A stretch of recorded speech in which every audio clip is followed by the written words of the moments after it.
Adolf Hitler, un nombre que resuena como un eco oscuro en la historia. Todos conocemos el final de la pesadilla, pero ¿cómo comenzó realmente?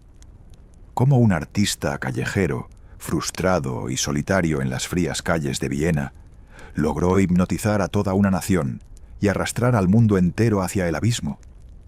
Esta no es solo otra biografía, es la anatomía de cómo nace un dictador. Acompáñanos en este viaje visual hacia las sombras del pasado, para descubrir cómo la oscuridad se apoderó de una mente y luego de la humanidad entera. Adolf Hitler es una de las figuras más enigmáticas y estudiadas de la historia moderna. No solo fue el responsable de los crímenes más brutales jamás cometidos contra la humanidad, sino que también poseía una capacidad inquietante para conquistar las mentes y las voluntades de millones de personas. La gran pregunta que historiadores y psicólogos han intentado responder durante décadas es cómo un artista fracasado, un hombre sin rumbo ni fortuna, logró transformarse en un orador experto y en el líder feroz de una de las potencias más grandes del mundo.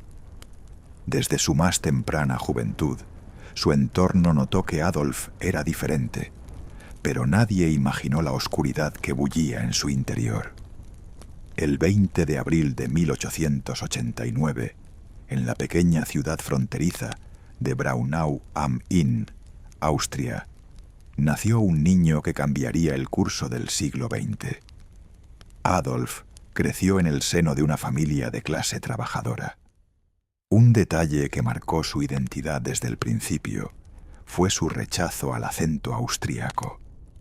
Prefería el dialecto de la Baja Baviera, mostrando ya una identificación temprana con la identidad alemana por encima de su propia patria. Su infancia no fue sencilla. Según los relatos de su hermana Paula y del propio Hitler en sus escritos posteriores, su padre, Alois, era un hombre frío, autoritario y a menudo brutal. Las palizas eran frecuentes ante cualquier muestra de desobediencia, lo que generó en el joven Adolf un resentimiento profundo hacia la autoridad impuesta y una relación de extrema cercanía y protección con su madre, Clara. En la escuela, Adolf no destacaba. Sus profesores lo recordaban como un joven pálido, solitario y con una tendencia alarmante a perderse en sus propios pensamientos. Repitió cursos y mostraba un desinterés casi total por las materias convencionales, a excepción de la historia. En los relatos de las antiguas glorias germánicas y de las batallas del pasado, encontraba un refugio frente a su mediocridad cotidiana. Allí empezó a gestarse una idea mesiánica de lo que Alemania representaba. Tras la muerte de sus padres, y con un pequeño legado en el bolsillo, Hitler se trasladó a Viena con un sueño: convertirse en un gran artista. Sin embargo, la realidad fue un golpe devastador. Fue rechazado 2 veces por la Academia de Bellas Artes. Los examinadores consideraron que su talento era insuficiente, sugiriendo que tal vez tendría más éxito en la arquitectura. Para Adolf, esto no fue solo un fracaso profesional, sino una humillación personal que jamás perdonaría. En Viena pasó de ser un joven con aspiraciones a un vagabueante que dormía en albergues para pobres y vendía postales pintadas a mano para sobrevivir. Fue en las calles de Viena donde el odio encontró un terreno fértil. La ciudad era un centro multicultural vibrante, pero también un hervidero de tensiones sociales. Hitler observaba con desprecio la mezcla de razas y culturas de la capital del Imperio austrohúngaro. En este periodo comenzó a devorar panfletos antisemitas que circulaban por la ciudad. Fue influenciado profundamente por Karl Lueger, el entonces alcalde de Viena. Lueger era un populista magistral que utilizaba el antisemitismo como una herramienta política para ganar votos entre las clases medias y bajas, culpando a los judíos de los problemas económicos y de la decadencia moral de la sociedad. Hitler aprendió una lección que aplicaría años después. El odio, si está bien organizado y se dirige hacia un enemigo común, es el motor más potente para movilizar a las masas.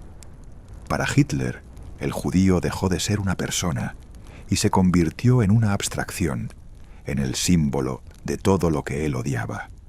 El capitalismo financiero que lo mantenía en la pobreza y al mismo tiempo el marxismo que amenazaba el orden nacionalista que él tanto admiraba. Sin embargo, su ideología aún carecía de un catalizador final. Ese catalizador fue la Primera Guerra Mundial. En 1914, cuando estalló el conflicto, Hitler se encontraba en Múnich. Evitó el servicio militar en Austria, pero se alistó con entusiasmo en el ejército bávaro. Por primera vez en su vida, sintió que pertenecía a algo superior. La disciplina militar le dio el propósito que el arte le había negado. Sirvió como mensajero en el frente occidental, una tarea extremadamente peligrosa que le valió la Cruz de Hierro.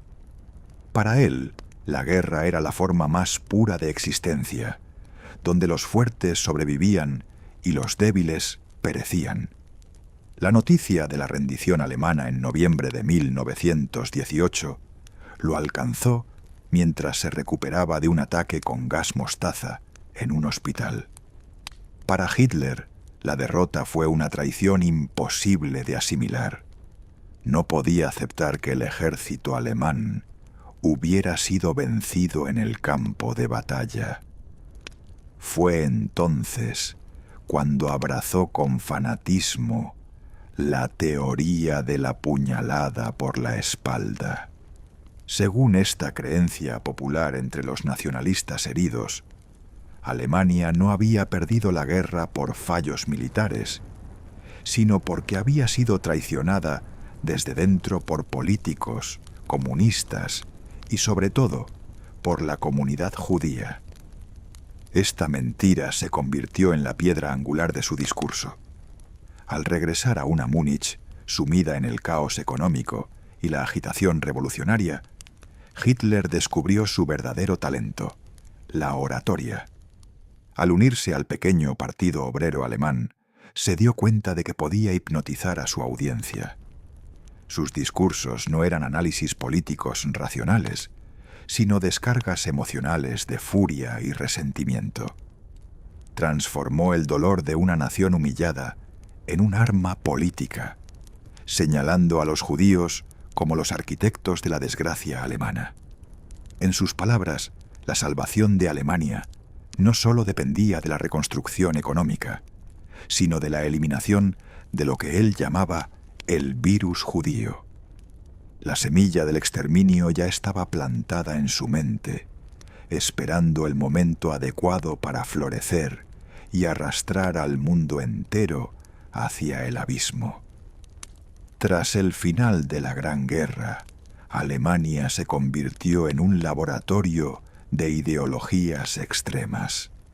En las cervecerías de Múnich, entre el humo del tabaco y el olor a cebada, Adolf Hitler perfeccionó el arma que lo llevaría a la cima, su voz. No era solo lo que decía, sino cómo lo decía.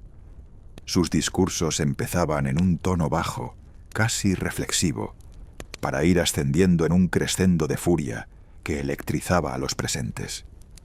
En 1920, el pequeño Partido Obrero Alemán pasó a llamarse Partido Nacionalsocialista Obrero Alemán, la NSDAP. Hitler no tardó en tomar el control total, autoproclamándose su líder indiscutible. Fue en esta época cuando adoptó la esvástica, un antiguo símbolo que él cargó de un nuevo y siniestro significado: la superioridad de la raza aria y la lucha eterna contra el enemigo judío. Sin embargo, su primer intento de tomar el poder por la fuerza fue un fracaso absoluto.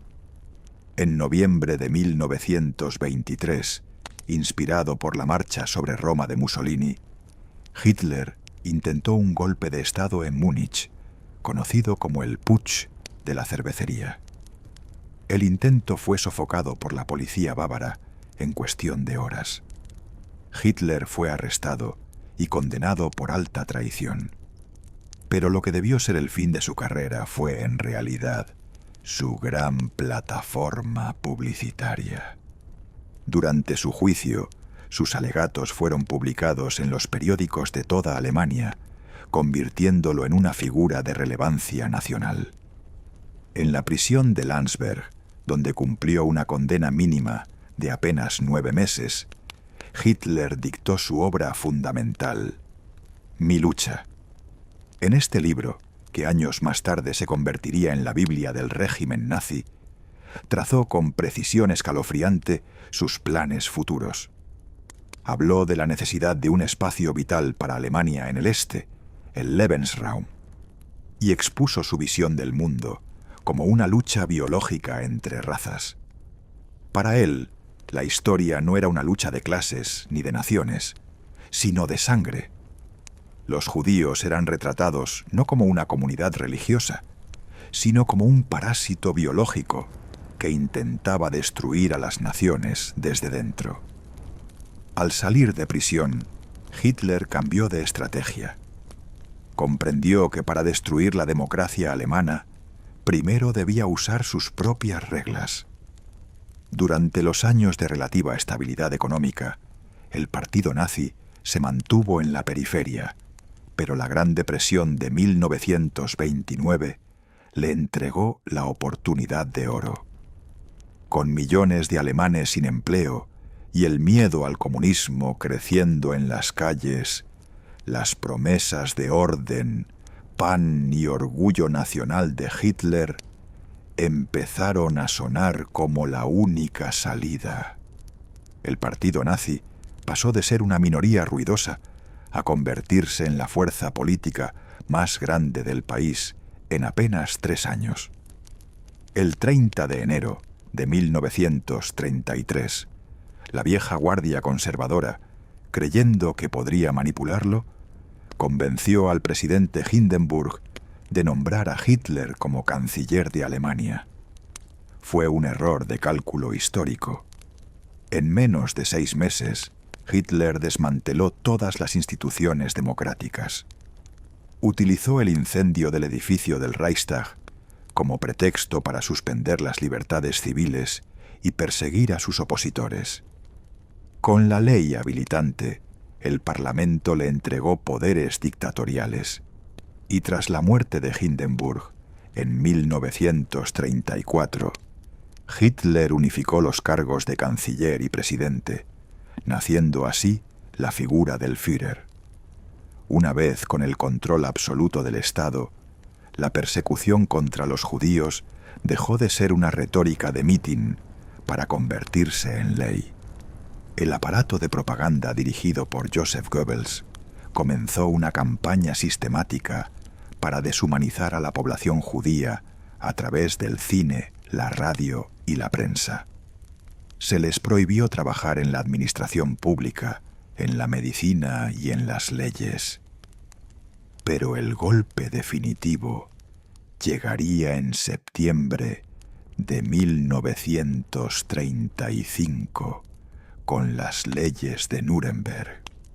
Estas leyes privaron a los judíos de su ciudadanía alemana y prohibieron los matrimonios o relaciones entre judíos y alemanes de sangre pura. El objetivo era claro: segregar biológica y socialmente a un grupo entero de la población, preparándolos para algo mucho más oscuro. La violencia institucional alcanzó su punto álgido el 9 de noviembre de 1938, en lo que se conoció como la Noche de los Cristales Rotos. Bajo órdenes del régimen, turbas nazis y miembros de las SS atacaron sinagogas, hogares y negocios judíos en toda Alemania y Austria. Miles de establecimientos fueron saqueados y las calles quedaron cubiertas de vidrios rotos. Decenas de judíos fueron asesinados y unos 30.000 fueron arrestados y enviados a campos de concentración por el solo hecho de ser judíos. Fue el momento en que el mundo debió entender que Hitler no buscaba simplemente la discriminación, sino la eliminación total de una cultura y un pueblo. Alemania ya no era una nación bajo el imperio de la ley, sino una maquinaria de guerra y odio lista para expandirse por el continente. Con el estallido de la Segunda Guerra Mundial, el 1 de septiembre de 1939, la persecución de los judíos entró en una fase nueva y mucho más mortífera. Al invadir Polonia, Hitler no solo buscaba expandir el territorio alemán, sino que se encontró bajo su control directo a más de 3 millones de judíos polacos. Lo que antes era un intento de expulsión mediante leyes discriminatorias, se convirtió rápidamente en un problema logístico de dimensiones colosales para el régimen. La respuesta inmediata de la cúpula nazi fue el aislamiento total a través de la creación de los guetos. Ciudades como Varsovia y Lodz vieron cómo sus barrios más pobres eran rodeados por muros de ladrillo y alambre de espino. Cientos de miles de personas fueron hacinadas en espacios minúsculos, privadas de alimentos, medicinas y servicios básicos. El hambre y el tifus se convirtieron en armas silenciosas que diezmaban a la población ante la mirada indiferente de los guardias. Los guetos no eran lugares de residencia, sino antesalas de la muerte, donde la deshumanización llegaba a su punto máximo. Sin embargo, para la visión distorsionada de Hitler, esto todavía no era suficiente. El odio que se había gestado en las trincheras de la Primera Guerra Mundial exigía una resolución que fuera definitiva. El verdadero punto de inflexión ocurrió en junio de 1941, con la invasión de la Unión Soviética, conocida como la Operación Barbarroja. Esta no era una guerra convencional por el control de fronteras. Para Hitler era una cruzada de aniquilación racial contra lo que él llamaba el peligro judeo-bolchevique. Detrás de las líneas de combate de la Wehrmacht avanzaban unidades especiales de las SS conocidas como Einsatzgruppen. Su misión era simple y terrorífica: localizar, reunir y fusilar a cada hombre, mujer y niño judío en los territorios conquistados. En lugares como Babi Yar, en las afueras de Kiev, se perpetraron masacres que desafían la comprensión humana. Más de 33.000 judíos fueron asesinados en apenas 2 días. Los verdugos obligaban a las víctimas a desnudarse y caminar hacia fosas comunes, donde debían tumbarse sobre los cuerpos de los que ya habían muerto antes de recibir un disparo a quemarropa. Fue un horror a cielo abierto, cometido cara a cara. Pero este método de ejecución masiva presentaba un inconveniente para los líderes nazis. Era demasiado lento y provocaba un desgaste psicológico en los soldados que apretaban el gatillo. Hitler y su círculo íntimo buscaban un sistema más eficiente, impersonal y a escala industrial que no dejara rastro de humanidad. En enero de 1942, en una lujosa villa a orillas del lago Wannsee, en Berlín, 15 altos funcionarios del régimen se reunieron para coordinar los detalles técnicos de lo que llamaron con frialdad burocrática la solución final al problema judío. Bajo la dirección de Reinhard Heydrich y la logística de Adolf Eichmann, se trazó el plan para evacuar a todos los judíos de la Europa ocupada hacia el este. En esa reunión no se discutió si se debía matar, sino cómo hacerlo con la mayor rapidez posible. El Estado alemán puso toda su burocracia, su red de ferrocarriles y su capacidad tecnológica al servicio del asesinato masivo. A partir de ese momento, el mapa de Europa se llenó de puntos negros, los campos de exterminio. A diferencia de los campos de concentración tradicionales, diseñados para el castigo y el trabajo forzado, lugares como Belzec, Sobibor y Treblinka fueron construidos con un único propósito: la muerte inmediata. Las cámaras de gas sustituyeron a los fusilamientos. El proceso fue industrializado. Los trenes de la muerte llegaban desde todos los rincones del continente, transportando a familias enteras que creían ser enviadas a campos de trabajo, solo para ser conducidas directamente a las cámaras de gas en cuestión de horas tras su llegada. En el corazón de este sistema infernal estaba Auschwitz-Birkenau. Allí, el horror alcanzó su máxima expresión técnica y organizativa. Se realizaba una selección cruel en la plataforma del tren. Los que aún podían trabajar eran explotados hasta la extenuación, mientras que los ancianos, los enfermos y los niños eran enviados de inmediato a lo que les decían que eran duchas de desinfección.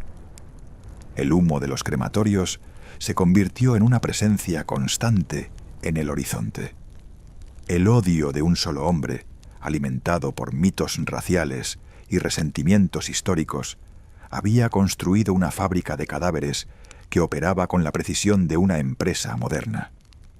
La visión de Hitler de una Europa limpia se estaba ejecutando con una frialdad y una eficiencia que el mundo nunca había imaginado posible. Para comprender la magnitud de la tragedia, no basta con mirar las cifras. Es necesario entender cómo un sistema moderno y civilizado pudo ser transformado en una maquinaria de muerte tan eficiente. Mientras los frentes de batalla se extendían por toda Europa, en el interior del Tercer Reich se estaba construyendo un orden social completamente nuevo, basado en la exclusión y el fanatismo. El responsable de vigilar que este orden se cumpliera era Heinrich Himmler, el jefe de las SS. Bajo su mando, las SS pasaron de ser una pequeña guardia personal de Hitler a convertirse en un Estado dentro del Estado, una orden ideológica que controlaba la policía, la inteligencia y, lo más importante, el sistema de los campos de concentración. Para Himmler y sus subordinados, el exterminio no era solo una orden política, era una misión casi religiosa.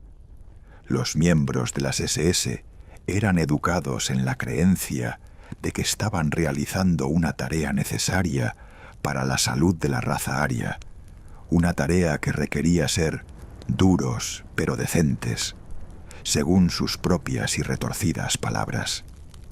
Esta mentalidad permitió que miles de hombres comunes, padres de familia y ciudadanos, que en otra vida habrían sido burócratas o campesinos, se convirtieran en engranajes de un sistema de tortura y asesinato sistemático. La burocracia del mal era tan perfecta que un oficial podía pasar el día enviando a miles de personas a las cámaras de gas y regresar a su casa por la noche para escuchar música clásica y cenar con sus hijos. Dentro de los campos, la crueldad no se limitaba al asesinato inmediato. Se buscaba la degradación total del ser humano antes de su fin. Al llegar a Auschwitz, a los prisioneros se les despojaba de su nombre y se les asignaba un número tatuado en el brazo. Dejaban de ser personas para convertirse en piezas de inventario. El hambre era una herramienta de control constante. Las raciones de comida consistían en un trozo de pan aguado y una sopa rancia, apenas lo suficiente para mantener a un trabajador con vida durante unas pocas semanas. El agotamiento físico, sumado a la violencia arbitraria de los guardias y de los capos, prisioneros que colaboraban con las SS a cambio de privilegios, creaba un ambiente de desesperación donde la moralidad humana era puesta a prueba cada segundo. Uno de los capítulos más oscuros y terroríficos de este sistema fue el de los experimentos médicos. Bajo la supervisión de médicos como Joseph Mengele, conocido como el ángel de la muerte, el cuerpo humano fue tratado como simple material de laboratorio. Mengele tenía una obsesión particular con los gemelos, los enanos y las anomalías genéticas. En las barracas de experimentación de Auschwitz se llevaron a cabo cirugías sin anestesia, amputaciones innecesarias, inyecciones de tintes en los ojos para intentar cambiar su color y pruebas de resistencia a temperaturas extremas o sustancias tóxicas. Estos médicos habían olvidado el juramento hipocrático para servir a una ideología que veía a ciertos seres humanos como vidas indignas de ser vividas. Para ellos, las víctimas no eran pacientes, sino especímenes biológicos en una búsqueda delirante por descifrar los secretos de la pureza racial. Mientras tanto, en las ciudades alemanas, la vida cotidiana estaba saturada por la propaganda de Joseph Goebbels. El régimen entendió que para mantener el apoyo de la población era necesario que el odio fuera algo cotidiano y aceptable. Las escuelas enseñaban a los niños a identificar a los judíos por sus rasgos físicos a través de caricaturas grotescas en los libros de texto. Los juegos de mesa infantiles tenían como objetivo limpiar Alemania de enemigos. La radio emitía constantemente discursos sobre la amenaza que representaba el judeo-bolchevismo para la cultura europea. Se creó un clima en el que denunciar a un vecino, a un profesor o incluso a un familiar se consideraba un acto de patriotismo. El miedo a la Gestapo, la policía secreta que tenía oídos en todas partes, aseguraba que incluso aquellos que no estaban de acuerdo con el régimen mantuvieran un silencio cómplice. Sin embargo, a pesar del control absoluto, hubo destellos de resistencia que demostraron que el espíritu humano no podía ser completamente aplastado. Grupos como la Rosa Blanca, formado por estudiantes universitarios en Múnich, como Hans y Sophie Scholl, se atrevieron a distribuir panfletos denunciando los crímenes de Hitler y llamando al pueblo alemán a la rebelión moral. Aunque fueron capturados y ejecutados rápidamente, su sacrificio quedó como un testimonio de que no toda Alemania había sucumbido a la locura. En los propios guetos y campos, a pesar de la debilidad extrema, hubo actos de sabotaje, escuelas clandestinas y registros históricos ocultos bajo tierra para que el mundo conociera la verdad si ellos no sobrevivían. La economía de guerra también jugaba un papel crucial en la continuación del horror. Las grandes corporaciones alemanas se beneficiaron directamente del sistema de campos de concentración, utilizando a los prisioneros como mano de obra esclava en condiciones de trabajo inhumanas. Fábricas de productos químicos, de armamento y de construcción funcionaban gracias al sudor y la sangre de aquellos que el régimen había condenado a muerte. El exterminio y la economía se habían fusionado. La muerte de millones era también un negocio rentable para el Tercer Reich. Cada objeto de valor, desde las alianzas de boda hasta los empastes dentales de oro de las víctimas, era recolectado, fundido y enviado al Banco del Reich para financiar la maquinaria bélica que seguía devorando el continente. Esta fase de la historia nos muestra que el Holocausto no fue un estallido repentino de violencia, sino un proceso meticuloso, legalizado y estructurado. Hitler no actuó solo. Necesitó arquitectos, contables, médicos, conductores de tren y millones de ciudadanos que miraran hacia otro lado.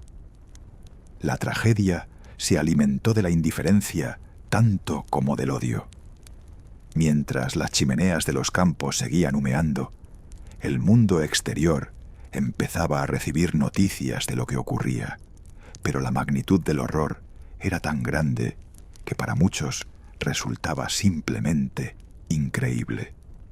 El camino hacia el colapso final de esta pesadilla aún sería largo y sangriento, marcado por batallas épicas y una resistencia desesperada en un continente que se desangraba bajo el peso de la esvástica. A medida que el calendario avanzaba hacia 1943, el mito de la invencibilidad de la Wehrmacht comenzó a desmoronarse en las estepas heladas de la Unión Soviética. La batalla de Stalingrado no solo fue una derrota militar catastrófica para el Tercer Reich, sino que representó un golpe psicológico del que Hitler jamás se recuperaría. Sin embargo, lo más aterrador de este periodo fue la reacción del dictador ante el fracaso. En lugar de replantear su estrategia o buscar una salida diplomática, Hitler se hundió aún más en su fanatismo ideológico. Para él, la guerra ya no era solo una cuestión de mapas y fronteras, sino un duelo apocalíptico. Si Alemania estaba destinada a caer, debía asegurarse de que su enemigo imaginario, el pueblo judío, fuera aniquilado antes del fin. Esta mentalidad dio lugar a lo que los historiadores llaman la carrera contra el tiempo. Mientras los generales alemanes suplicaban por más trenes para transportar suministros, municiones y refuerzos al frente que se hundía, Hitler y la administración de las SS daban prioridad absoluta a los trenes que se dirigían a los campos de exterminio. La logística del asesinato masivo se mantuvo intacta e incluso se intensificó, mientras el ejército regular se quedaba sin recursos.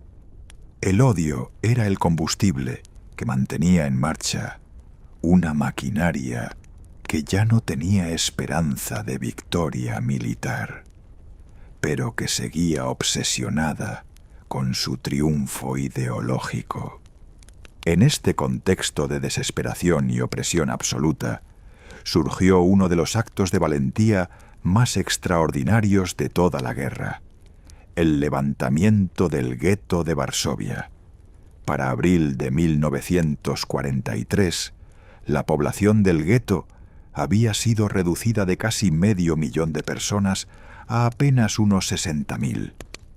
La mayoría había muerto de hambre o había sido deportada a Treblinka. Los que quedaban sabían perfectamente cuál era su destino.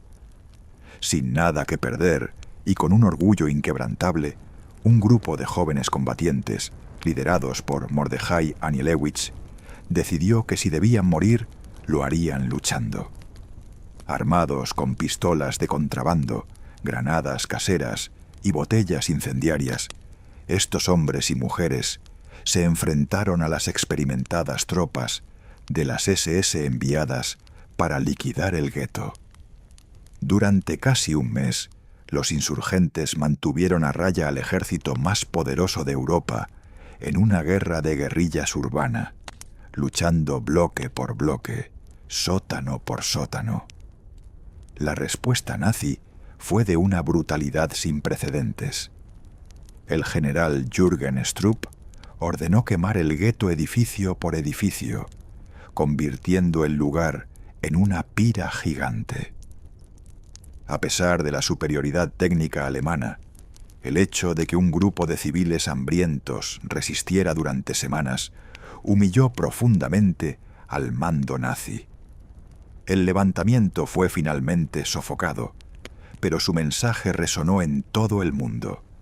El espíritu de libertad y la dignidad humana no podían ser erradicados, ni siquiera bajo el terror más absoluto. Mientras tanto, en el frente interno alemán, Joseph Goebbels proclamó la guerra total. El país entero fue movilizado para un esfuerzo final, pero el costo humano era insostenible. Hitler, cada vez más aislado en sus búnkeres, comenzó a perder contacto con la realidad, moviendo divisiones inexistentes en sus mapas y culpando a sus generales de traición. Sin embargo, su control sobre el aparato de exterminio nunca flaqueó.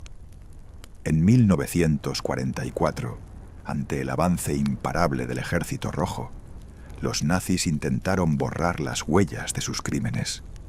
Se ordenó la destrucción de cámaras de gas y la exhumación de fosas comunes para incinerar los cuerpos en un intento desesperado por ocultar las pruebas del Holocausto. Fue en este periodo final cuando comenzó el horror de las marchas de la muerte. A medida que los campos de exterminio en el este corrían el riesgo de ser liberados por los soviéticos, las SS obligaron a decenas de miles de prisioneros, ya en un estado de desnutrición extrema, a caminar cientos de kilómetros hacia el interior de Alemania en pleno invierno. Aquellos que se detenían por agotamiento o que tropezaban eran ejecutados en el acto por los guardias.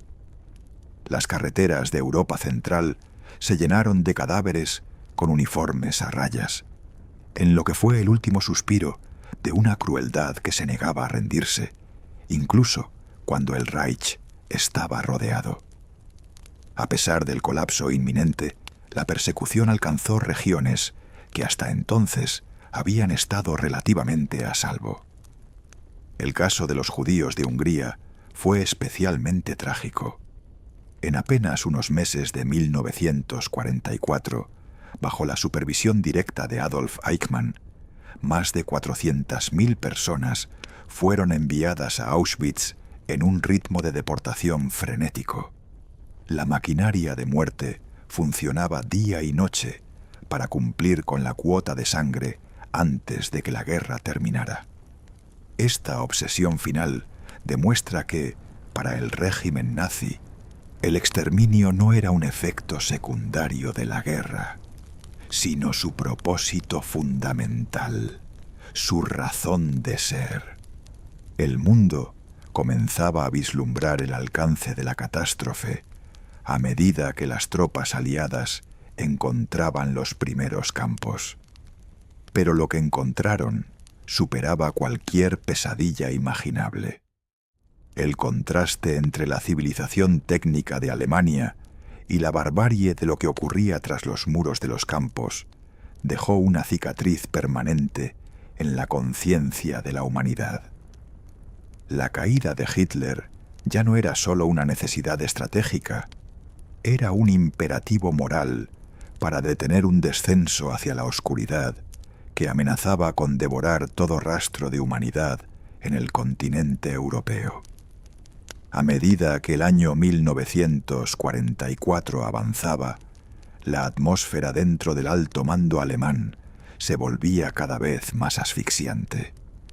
Ya no eran solo los enemigos externos los que amenazaban la supervivencia del Tercer Reich, sino que dentro de las propias filas de la Wehrmacht había surgido un grupo de oficiales que comprendían que la única forma de salvar a Alemania de una aniquilación total era eliminando a Adolf Hitler.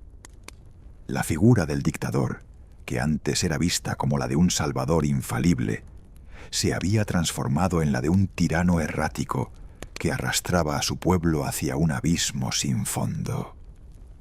El clímax de esta resistencia interna fue la Operación Valquiria. El 20 de julio de 1944, el coronel Klaus von Stauffenberg colocó una bomba en un maletín debajo de la mesa de mapas en el cuartel general de Hitler, conocido como la Guarida del Lobo, en Prusia Oriental.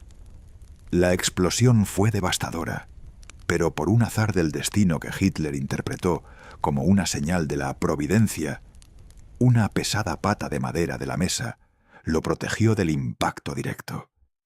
Hitler sobrevivió con apenas unos rasguños y los tímpanos dañados, pero su mente nunca volvió a ser la misma. La paranoia se apoderó de él por completo. Ordenó una purga sangrienta en la que miles de oficiales, incluyendo héroes de guerra, fueron arrestados, torturados y ejecutados, a menudo colgados de ganchos de carnicero con cuerdas de piano. Sin embargo, el atentado no fue el único factor que estaba destruyendo al Führer. Su estado de salud física y mental se estaba deteriorando a un ritmo alarmante. El hombre que una vez electrizaba a las masas con su energía y oratoria era ahora una sombra encorvada, con las manos temblorosas, debido a lo que muchos médicos modernos identifican como la enfermedad de Parkinson. Pero este deterioro fue acelerado por su dependencia extrema de un polémico personaje, el doctor Theodor Morell. Morell, el médico personal de Hitler, le suministraba diariamente un cóctel tóxico de más de 90 sustancias diferentes. Estas incluían anfetaminas, barbitúricos, vitaminas, hormonas y extractos de órganos animales. Hitler vivía en un ciclo constante de euforia artificial, seguida de profundas depresiones. Esta medicina de Morell nubló aún más su juicio militar, manteniéndolo en un estado de desconexión con la realidad de los frentes de batalla. Mientras los soldados morían por millones en el barro y la nieve, Hitler, encerrado en sus refugios y bajo el efecto de las drogas, seguía creyendo en armas milagrosas que cambiarían el curso de la guerra en el último segundo. A principios de 1945, el centro del poder nazi se trasladó definitivamente bajo tierra. El búnker de la Cancillería en Berlín, un laberinto de cemento reforzado a varios metros bajo la superficie, se convirtió en el escenario final de esta tragedia. Allí, el aire estaba viciado y la luz eléctrica era constante, borrando la diferencia entre el día y la noche.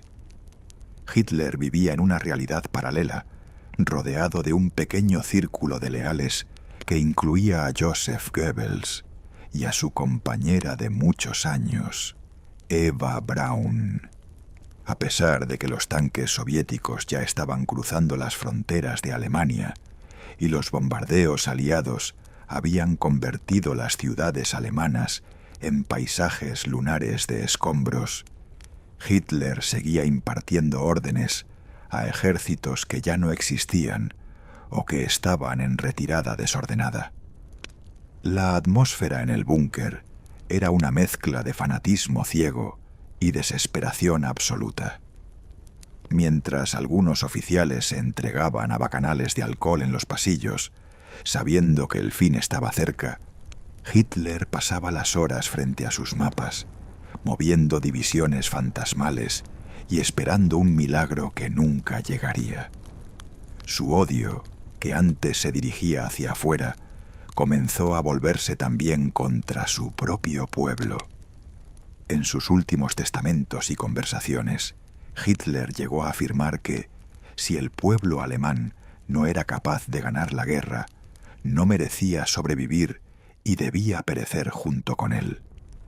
Esta política de tierra quemada buscaba destruir toda la infraestructura de Alemania, puentes, fábricas, centrales eléctricas, para no dejar nada a los vencedores, sin importar que eso significara la muerte por hambre o frío de millones de civiles alemanes. El fin se precipitó en abril de 1945. El Ejército Rojo inició el asalto final sobre Berlín, convirtiendo la capital en un infierno de fuego y hierro, Hitler cumplió 56 años el 20 de abril, bajo el estruendo de la artillería soviética. Unos días después, al enterarse de que incluso sus colaboradores más cercanos, como Himmler y Göring, estaban intentando negociar por separado con los aliados, Hitler comprendió que la traición era total. En un último acto de formalidad en medio del caos, se casó con Eva Braun en una breve ceremonia civil dentro del búnker. Poco después, redactó su testamento político, en el que, sin rastro de arrepentimiento, seguía culpando a los judíos de haber provocado la guerra y de la ruina de Alemania. El 30 de abril de 1945, con el enemigo a pocos cientos de metros de su refugio, Adolf Hitler puso fin a su propia vida. Siguiendo sus estrictas instrucciones, sus restos y los de Eva Braun fueron llevados al jardín de la Cancillería y quemados con gasolina para evitar que sus cuerpos fueran capturados y exhibidos por los soviéticos. Con el suicidio del hombre que había prometido un Reich de 1000 años, terminaba uno de los periodos más oscuros y sangrientos de la historia humana.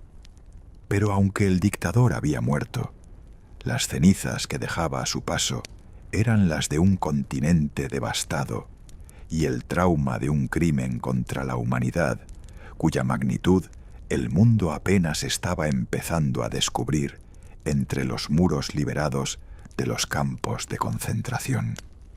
Con el suicidio de Hitler, el Tercer Reich colapsó en cuestión de días. El 7 de mayo de 1945, Alemania firmó la rendición incondicional. Pero la paz no trajo consuelo inmediato, sino el descubrimiento de una verdad que el mundo apenas podía procesar. A medida que las tropas aliadas avanzaban por el corazón de Europa, las puertas de los campos de concentración se abrían una a una. Lo que los soldados encontraron en lugares como Dachau, Buchenwald y Bergen-Belsen superaba cualquier informe de inteligencia.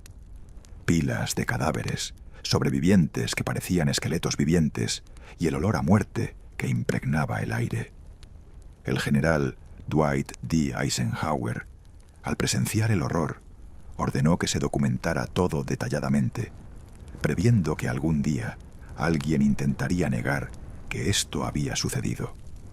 La justicia internacional se reunió en la ciudad de Nuremberg, el lugar donde Hitler había celebrado sus mayores mítines de poder. Allí, los principales líderes nazis sobrevivientes fueron juzgados por crímenes contra la paz, crímenes de guerra y, por primera vez en la historia, crímenes contra la humanidad. Los juicios de Nuremberg sentaron las bases del derecho internacional moderno, estableciendo que obedecer órdenes no era una excusa para cometer atrocidades. Aunque muchos criminales lograron escapar a través de las llamadas rutas de las ratas hacia Sudamérica, el proceso dejó claro que el mundo no permitiría que tal barbarie quedara impune. El costo humano del odio de un solo hombre y su sistema fue devastador. Se estima que 6 millones de judíos fueron asesinados en el Holocausto, junto con millones de polacos, gitanos, personas con discapacidad, prisioneros de guerra soviéticos y opositores políticos. Esta herida profunda en la historia llevó a un cambio geopolítico sin precedentes. El trauma del exterminio impulsó la creación del Estado de Israel en 1948, como un refugio y una patria para los sobrevivientes que ya no tenían hogar en una Europa que los había traicionado. Hoy, más de 80 años después, la historia de Adolf Hitler y el ascenso del nazismo sigue siendo una advertencia urgente. Nos enseña que la democracia es frágil y que el odio, cuando se disfreza de patriotismo y se alimenta del resentimiento, puede transformar a una nación civilizada en un monstruo. Recordar el Holocausto no es solo un acto de respeto hacia las víctimas, sino un escudo contra la repetición de los mismos errores. En un mundo donde el extremismo y la intolerancia siguen presentes, la frase «nunca más» debe ser más que un lema. Debe ser un compromiso activo con la verdad, la empatía y la vigilancia constante de nuestra propia humanidad. La sombra de Hitler es larga, pero la luz de la memoria es la única forma de asegurar que la oscuridad no vuelva a reinar jamás sobre la tierra.